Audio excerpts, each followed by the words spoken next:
Hello बच्चों, आज का हमारा टॉपिक है हेट्रोट्रोपिक न्यूट्रिशन।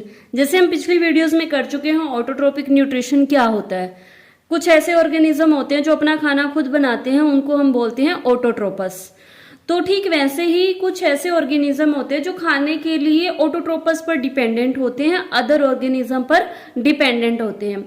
तो उन ऑर्गेनिज्म को बोला जाता है हेट्रोट्रोपस, और उनमें जो खाने का मीडियम होता है उसको क्या बोलेंगे हम, हेट्रोट्रोपिक न्यूट्रिशन। अब हेट्रोट्रोपिक न्यूट्रिशन अलग अलग टाइप का हो सकता है कि कोई ऑर्गेनिज्म कहाँ से अपना फूड ले रहा है। कुछ ऑर्गेनिज्म ऐसे होते हैं जो स्टेशनरी फूड एक्वायर करते हैं, यानी कि स्टेशनरी मतलब एक जगह रुका हुआ, जैसे कि ग्रास है, ठीक है। अगर गाय भैंस ये स्टेशनरी फूड को ले रहे हैं, लेकिन कुछ ऐसे ऑर्गेनिज्म होते हैं जो मोबिल फूड को लेते हैं, जैसे कि लोयन, वो डियर को खाता है, तो डियर क्या है, चल फिर रहा है, तो वो कैसा फूड होगा, मोबिल फूड होगा। तो हमने यहाँ पर देखा कि जो फूड है वो स्टेशनरी भी हो सकता है और मोबिल भी हो सकता है। तो जो हेट्रोट्रोपिक न्यूट्रिशन है वो अलग अलग तरीके का हो सकता है। कुछ ऑर्गेनिज्म ऐसे होंगे जो गली सड़ी चीजों से, डेड डिसेइंग मटेरियल से अपना फूड लेंगे, तो उस तरीके के जो ऑर्गेनिज्म हैं उनको हम सेप्रोट्रोपस या मृत जीवी बोलेंगे। मृत जीवी क्यों बोलेंगे, क्योंकि वो मरे हुए गले सड़े ऑर्गेनिज्म से अपना फूड लेते हैं। जैसे कि इसका एग्जाम्पल क्या हो सकता है, जो मशरूम वगैरह हो गए, तो इस तरीके के सेप्रोट्रोपस कहलाते हैं। सेप्रोट्रोपस में क्या होता है कि वो पहले जो भी डेड डिसेइंग मटेरियल है उसको अपनी बॉडी से बाहर ही एक तरीके से उसको केमिकल की हेल्प से डिसोसिएट करेंगे और फिर उसमें से जो मिनरल्स हैं या न्यूट्रिएंट हैं उनको एब्जॉर्ब करते हैं। वहीं कुछ ऑर्गेनिज्म ऐसे भी होते हैं जो पहले फूड को अपनी बॉडी के अंदर लेकर जाएंगे और बॉडी के अंदर कुछ एंजाइम्स या केमिकल की हेल्प से उस फूड को डिसोसिएट करेंगे, ठीक है। तो जैसे कि ह्यूमन बीइंग है, हम लोग पहले खाना खाएंगे और उस खाने को हमारी बॉडी में सिंपल फॉर्म में तोड़ा जाएगा। कुछ ऐसे ऑर्गेनिज्म भी होते हैं जो खाना के लिए किसी न किसी दूसरे ऑर्गेनिज्म के साथ अटैच रहते हैं, उनकी बॉडी के साथ चिपके रहते हैं। तो इस तरीके के जो ऑर्गेनिज्म हैं उनको हम क्या बोलेंगे, पैरासिटिक, ठीक है। तो हमने तीन तरीके से पढ़ लिया कि सेप्रोट्रोपस क्या होते हैं, हेट्रोट्रोपस का ही एक टाइप हो गया कि बॉडी से बाहर भी फूड को ब्रेक डाउन किया जा सकता है, और पैरासिटिक नेचर के भी ऑर्गेनिज्म होते हैं, जैसे कि अमरबेल वगैरह। जो अमरबेल या कस्केटा है वो किसी न किसी दूसरे प्लांट बॉडी के साथ अटैच रहती है और वहीं से अपना जो फूड वगैरह है उसको लेती है, ठीक है। उसके बाद आता है how do organism obtain their nutrition.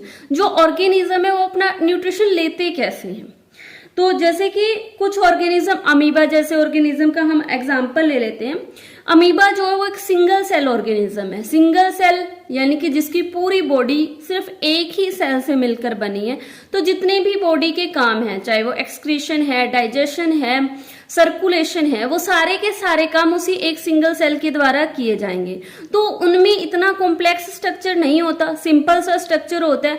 तो इसलिए उनकी जो एंटायर बॉडी सरफेस है वहीं से ही खाने को क्या कर लिया जाएगा, ले लिया जाएगा। और वेस्ट मटेरियल के लिए निकालने के लिए भी कोई अलग से स्पॉट या कोई ऑर्गन नहीं बना होता। एंटायर बॉडी सरफेस से ही जो फूड है उसको, वेस्ट मटेरियल है उसको बॉडी से बाहर एग्जिट भी कर दिया जाएगा। अमीबा में एक स्पेशल प्रॉपर्टी होती है। इनमें स्पेशल प्रॉपर्टी क्या होती है कि इनके अंदर फाल्स फीट पाए जाते हैं, ठीक है। एक फिंगर लाइक प्रोजेक्शन होते हैं। जैसे ही इनको फूड का फील होता है कि इसके आसपास फूड है, तो ये उन फाल्स फीट को अपनी बॉडी से निकाल लेती है और फिर क्या करती है, फूड को कैप्चर करके अपने जो फूड वैक्यूल्स होते हैं उसके अंदर ले लेती है। दूसरा एग्जाम्पल है यूनिसेलुलर ऑर्गेनिज्म का, पैरामीशियम। अब पैरामीशियम में क्या होता है कि जो पैरामीशियम होता है वो उनके अंदर एक है, वो भी सिंगल सेल्ड ही, लेकिन उनके अंदर एक पर्टिकुलर स्पॉट बना होता है। वो अमीबा से थोड़ा सा एडवांस्ड ऑर्गेनिज्म है। उसमें खाने को लेने के लिए एक पर्टिकुलर स्पॉट होता है। वो अमीबा की तरह अपनी शेप चेंज नहीं कर सकता, तो इसलिए वो खाना भी एक पर्टिकुलर स्पॉट से ही एक्वायर करता है। और उनकी बॉडी में सीलिया की मूवमेंट होती है, तो उसकी मदद से जो खाना है जिस पोर्शन में चाहिए वहां पर उसका डाइजेशन हो जाता है। इसके बाद हमने ये यूनिसेलुलर ऑर्गेनिज्म की बात की। अब हम बात करते हैं multi cellular organism. Multi cellular में हम ह्यूमन बीइंग में पढ़ेंगे कि जो ह्यूमन बीइंग है उनमें न्यूट्रिशन किस तरीके से होता है। तो हम हमारे डाइजेस्टिव सिस्टम को बेसिकली दो पार्ट्स में डिवाइड कर देंगे, एक एलिमेंट्री कैनाल और दूसरा है डाइजेस्टिव ग्लैंड। एलिमेंट्री कैनाल जो है, एलिमेंट्री कैनाल को आप बक्कल कैविटी से स्टार्ट करेंगे और इसको हम एनस तक, जो लास्ट पार्ट है एनस तक, हम इसको एक्सटेंड करेंगे। ठीक है, तो सबसे पहले अगर हम जनरल इसका ट्रैक देखें तो उसमें सबसे पहले आएगा बक्कल कैविटी। बक्कल कैविटी से खाना जाएगा ओसोफेगस के पास, फिर स्टमक में, स्टमक से फिर स्मॉल इंटेस्टाइन, देन जो लास्ट जो फूड पूरी तरह से एब्जॉर्ब हो जाता है और जो अनएब्जॉर्ब मटेरियल है उसको लार्ज इंटेस्टाइन की हेल्प से एनस से होते हुए बॉडी से बाहर निकाल दिया जाता है। तो ये तो है आपका डाइजेस्टिव ट्रैक। ठीक है, कहाँ से खाना कहाँ जाएगा। अब हम बात करते हैं डाइजेस्टिव ग्लैंड। हमारी बॉडी में खाने को पचाने के लिए अलग अलग तरीके की ग्लैंड्स पाई जाती हैं और वो कौन कौन सी ग्लैंड्स हैं उसके बारे में हम डिस्कस करेंगे। तो सबसे पहले हम बात करते हैं कि हम खाना अपने मुंह से खाते हैं, तो खाना जो सबसे पहले जिस पार्ट के पास जाएगा उसको हम बोलते हैं बक्कल कैविटी। बक्कल कैविटी को आप दो पार्ट्स में डिवाइड कर सकते हो, टीथ एंड टंग। ठीक है, इसमें दो पार्ट्स इंक्लूड होंगे। तो जो टीथ है वो हमें स्टार्टिंग से ही पता है कि हमारे मुंह में कितने दांत पाए जाते हैं, 32। हमारी बॉडी में 4 टाइप के टीथ पाए जाते हैं। वो कौन कौन से होते हैं, इंसिसर, कैनाइन, प्रीमोलर एंड मोलर। और इनका डेंटल फॉर्मूला क्या होता है, इंसिसर 2, कैनाइन 1, प्रीमोलर 2 और मोलर 3। ठीक है, तो इस तरीके से। और जो हमारे टीथ हैं वो किस तरीके के होते हैं, वो होते हैं थिकोडेंट। इसको थिकोडेंट क्यों बोला जाता है, क्योंकि ये हमारे गम्स में फिक्स होते हैं, तो इसलिए हमारे जो टाइप है वो क्या होगा, थिकोडेंट। डाइफोडेंट क्यों बोला गया है, क्योंकि ये आपकी जो टीथ हैं वो लाइफ में 2 बार आते हैं, 2 बार आते हैं, तो इसलिए इसको डाइफोडेंट भी बोला गया है। और कुछ टीथ ऐसे होते हैं जो सिर्फ आपकी लाइफ में एक बार ही आते हैं, उनको बोला जाता है मोनोफायोडेंट। तो हम देखते हैं कौन से टीथ हैं जो डाइफोडेंट होंगे और कौन से मोनोफायोडेंट होंगे। तो अगर हम बेबी का बात करें कि उसमें कितने टीथ पाए जाते हैं, तो 20 टीथ उसमें पाए जाते हैं। और उसमें उसका जो डेंटल फॉर्मूला होगा वो होगा 2102। यानी कि यहाँ पर देखो कि इसमें जो अडल्ट है उसमें प्रीमोलर के जो डेंटल फॉर्मूला है उसमें 2 प्रेजेंट है, लेकिन बेबी में ये प्रेजेंट नहीं है। तो यानी कि कौन से ऐसे दांत हैं जो हमारे में सिर्फ लाइफ में एक बार ही आते हैं, वो होते हैं प्रीमोलर, जो चाइल्ड में नहीं पाए जाते, सिर्फ अडल्ट में पाए जाते हैं। तो इसलिए क्योंकि प्रीमोलर सिर्फ एक बार आते हैं तो इसलिए इनको मोनोफायोडोंट बोला गया। और कौन से डाइफायोडोंट होंगे, जो दोनों बार आ रहे हैं, जैसे कि इंसिसर, कैनाइन और मोलर, ये कौन से होंगे, आपके डाइफोडोंट होंगे। उसके बाद आता है टंग। टंग भी एक तरीके का आपके ऐसा मस्कुलर ऑर्गन है जो आपको टेस्ट के बारे में बताएगा। 4 अलग अलग टेस्ट के हमें जो है टेस्ट बर्ड्स इसके ऊपर पाई जाती हैं, जो हमें टेस्ट के बारे में इंट्रोड्यूस्ड करवाती हैं कि हम जो खा रहे हैं वो साल्टी है, स्योर है, बिटर है या स्वीट है। वो अलग अलग तरह के रिसेप्टर इसके ऊपर पाए जाते हैं जिसके बेस पर ये टेस्ट का पता लगा सकती है। तो अब क्या होगा कि आपके जो बक्कल कैविटी में जो फूड गया है, दांत जो है उसको सिंपल छोटे छोटे टुकड़ों में तोड़ देते हैं। उसके बाद क्या है कि आपके यहीं पर एक ग्लैंड पाई जाती है आपके टंग के नीचे, जो 3 पेयर्स में पाई जाती है, 3 पेयर होते हैं इसके, सलेवरी ग्लैंड। ये जो सलेवरी ग्लैंड्स हैं ये क्या कौन कौन सी होती है, पैरोटिड, सबमैंडिबुलर और सबलिंगुअल। ये 3 तरीके की जो ग्लैंड्स है ये पाई जाती है। अब तीनों ग्लैंड्स का काम क्या है, सैल्विया सेक्रेट करना। अब जो ये सैल्विया, इसमें ऐसा क्या होता है, ये क्यों हमारी बॉडी के लिए जरूरी है, तो इसमें एंजाइम्स पाए जाते हैं, लाइजोजाइम और अमाइलेज या टाइलिन एंजाइम। जो ये अमाइलेज एंजाइम है, ये जो एंजाइम है ये किसके लिए जरूरी है, ये है कार्बोहाइड्रेट को डाइजेस्ट करने के लिए।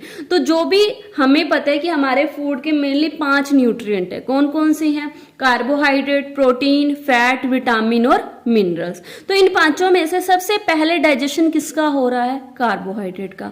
कहां पर हो रहा है, आपकी बक्कल कैविटी में। किसके थ्रू हो रहा है, सैल्विया के थ्रू। सैल्विया में ऐसा क्या है, सैल्विया में एक एंजाइम है अमाइलेज, या जिसको आप टाइलिन भी बोलते हो।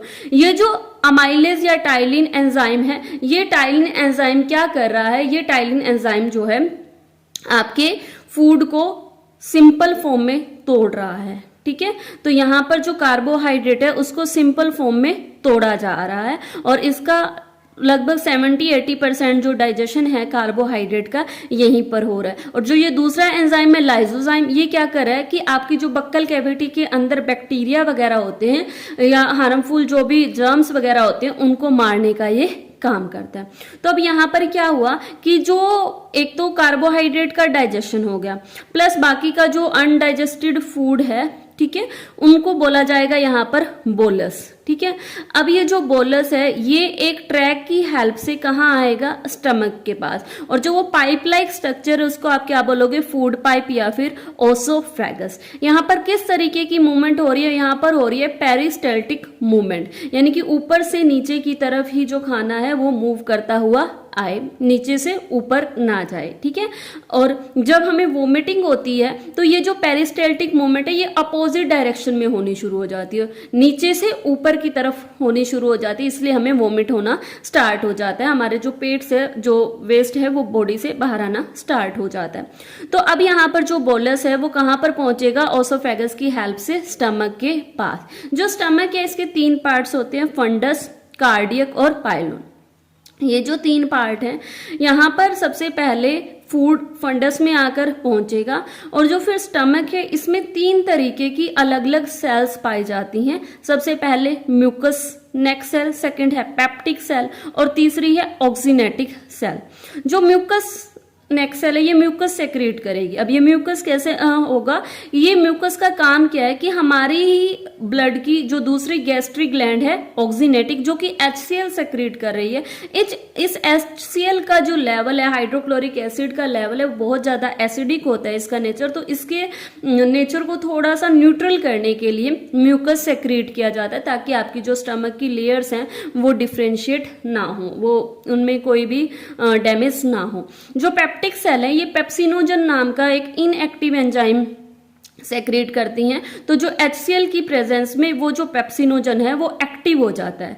HCl का मेन फंक्शन क्या है, एक तो फूड में फूड को डाइजेस्ट करना प्लस उसके साथ क्या करना, ये जो एंजाइम होते हैं इनको सरवाइव करने के लिए, इनको एक्टिव करने के लिए एसिडिक मीडियम की जरूरत होती है, और वो जो एसिडिक मीडियम है वो किसकी प्रेजेंस में पॉसिबल है, जो है HCl, इसको वो एसिडिक मीडियम प्रोवाइड करवाएगा। तो ये जो पेप्सिनोजन एंजाइम था वो किसमें चेंज हो जाएगा, पेप्सिन, जो कि एक एक्टिव फॉर्म है। फिर यहाँ पर जो पेप्सिन है किसको डाइजेस्ट करेगा, प्रोटीन को डाइजेस्ट करेगा। अभी पहले हमने ये पढ़ा था कि जो अमाइलेज एंजाइम है वो किसका डाइजेशन कर रहा था, कार्बोहाइड्रेट का। सेम यहाँ पर जो पेप्सिन एंजाइम है वो किसका डाइजेशन करेगा, वो आपका डाइजेशन करेगा किसका, प्रोटीन का। ठीक है, तो हमने 2 जो न्यूट्रिएंट है उनका डाइजेशन देख लिया। फिर उसके बाद यहाँ पर देखो, पहले हमने फूड को बोला था बोलस, जिसमें सिर्फ किसका डाइजेशन हुआ था, कार्बोहाइड्रेट का। अब किसका डाइजेशन हो चुका है, कार्बोहाइड्रेट प्लस प्रोटीन का। ठीक है, तो यहाँ पर इस जो भी मिक्सचर हमें मिलेगा उसको हम बोलेंगे काइम। अब यहाँ से फिर आगे जो फूड है वो आपको किसके पास भेज दिया जाएगा, वो फूड भेज दिया जाएगा स्मॉल इंटेस्टाइन के पास। जो स्मॉल इंटेस्टाइन है, इसको स्मॉल इंटेस्टाइन इसलिए बोला जाता है क्योंकि इसको दिखने में ये बहुत छोटी सी है लेकिन इसकी लेंथ बहुत ज्यादा होती है, 7.5 to 8.5 मीटर के आसपास होती है। ठीक है, तो अब यहाँ पर क्या होगा कि यहाँ पर भी जो फूड है वो यहाँ पर आएगा और जो डाइजेशन है फैट वगैरह का, जो प्रोटीन और कार्बोहाइड्रेट डाइजेस्ट नहीं हुए तो उन सब का डाइजेशन अब इसमें होगा, यानी कि जो कंप्लीट डाइजेशन है वो इस पार्ट में आकर हो जाएगा। यहाँ पर क्या है कि जो आपका लीवर है, जो आपकी बॉडी की सबसे लार्जेस्ट ग्लैंड है, वो लीवर क्या करेगा, कुछ केमिकल्स रिलीज करेगा। वो जो केमिकल्स हैं वो आगे स्मॉल इंटेस्टाइन में छोड़े जाएंगे, बाइल जूसेस वगैरह, और वो भी जो फूड है उसको डाइजेस्ट करने में मदद करेंगे। सेम ऐसे यहाँ पर एक लीफ लाइक स्ट्रक्चर जैसी ग्लैंड दिखाई दे रही है स्टमक के जस्ट पास, तो ये भी एक ग्लैंड है, इसका नाम होता है पेनक्रियाज। ठीक है, तो ये जो पेनक्रियाज है ये भी कुछ पेनक्रियाटिक जूसेस सेक्रेट करेगी जिनमें क्या पाया जाएगा, ट्रिप्सिन एंड लाइपेज। जो ये ट्रिप्सिन एंजाइम है ये किससे मिलता जुलता है? पेप्सिन से। तो ये जो ट्रिप्सिन एंजाइम है ये भी किसको डाइजेस्ट करेगा? प्रोटीन को। और जो ये आपका लाइपेज एंजाइम है ये किसके डाइजेशन में हेल्प करेगा? फैट के डाइजेशन में। तो हमने यहाँ पर अलग अलग 3 मेन हमने यहाँ पर ग्लैंड पढ़ी है। सेलेवरी ग्लैंड जो सेल्विया सेक्रेट करेगी, उस सेल्विया में एंजाइम होंगे लाइसोजाइम, अमाइलेज या टाइलिन। सेकंड हमने पढ़ी आपकी लीवर। लीवर में भी अलग अलग तरीके के बाइल जूसेस वगैरह सेक्रेट किए जाएंगे जो फूड को डाइजेस्ट करेंगे। थर्ड ग्लैंड हमने पढ़ी है पैनक्रियाज। पैनक्रियाज किसको रिलीज कर रही है? ट्रिप्सिन एंड लाइपेज एंजाइम को। तो ये सारे जो एंजाइम्स हैं ये मिलकर सभी जो फूड के एसेंशियल कंपोनेंट है उनको क्या कर देंगे? डाइजेस्ट कर देंगे। जब ये पूरी तरह से कंप्लीट डाइजेशन हो जाएगा तो उसके बाद जो आपका फूड है वो कहाँ एंटर हो जाएगा? लार्ज इंटेस्टाइन में। लार्ज इंटेस्टाइन में अब क्या होगा? अगर सेल को ऐसा लगता है, बॉडी को ऐसा लगता है कि इसमें बहुत ज्यादा वाटर है और जो हमारी बॉडी के लिए जरूरी है, तो यहाँ पर जो है उस वाटर को क्या कर लिया जाएगा? एब्जॉर्ब कर लिया जाएगा। और जो वेस्ट है उसको एनस की मदद से क्या कर दिया जाएगा? बॉडी से बाहर निकाल दिया जाएगा। यहाँ पर जो आपका स्टमक था वो पूरी एलिमेंट्री कैनाल का सबसे ब्रॉड पार्ट था, सबसे चौड़ा पार्ट था। और जो स्मॉल इंटेस्टाइन है वो पूरी एलिमेंट्री कैनाल का सबसे लॉन्गेस्ट पार्ट था, सबसे लंबा पार्ट था जहां पर डाइजेशन हो रहा है। अब जो म्यूकस का फंक्शन हमें समझ आ गया कि म्यूकस क्या काम कर रहा है। जो HCl ने एसिडिक मीडियम प्रोवाइड करवाया था उसको थोड़ा न्यूट्रल कर रहा है ताकि आपका जो स्टमक का इंटरनल पार्ट है वो डैमेज ना हो। पेप्टिक सेल्स का क्या काम है? पेप्सिनोजन एंजाइम रिलीज करना, जो कैसी फॉर्म में है? इनएक्टिव फॉर्म में। फिर जैसे ही ऑक्सीनेटिक सेल्स HCl प्रोवाइड करवाएंगी तो वो जो पेप्सिनोजन है वो किस में कन्वर्ट हो जाएगा? पेप्सिन में कन्वर्ट हो जाएगा। तो इस तरीके से जो आपका डाइजेशन है वो कंप्लीट हो जाता है।